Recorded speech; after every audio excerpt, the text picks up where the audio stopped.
Welcome to Luca and Miguel. Enjoy the video. You're starting with a live photo on your iPhone. Quality and framing matter.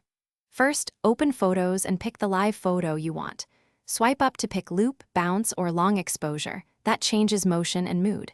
Once you choose, tap Share and select Save as Video so the phone converts the live photo into a MOV file. This gives you a proper moving clip. It preserves motion and makes TikTok import straightforward. Now that you've exported, you're ready to move into editing and upload. Once the MOV is in your camera roll, open TikTok and hit the plus button, then upload. Pick the video you exported.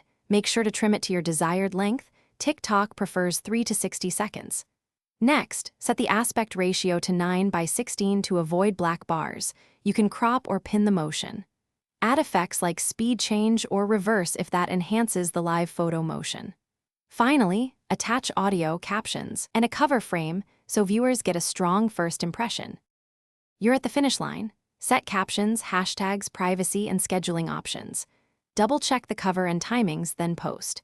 If the motion feels missing on TikTok, make sure you exported the live photo as video, reconvert using Save as Video, and try a shorter clip. If uploads keep failing, force close TikTok, confirm your network, check the file size, or convert the MOV to MP4 with a simple converter app. Doing that usually fixes compatibility issues fast. Thanks for watching and please subscribe. It's the best investment you'll ever make.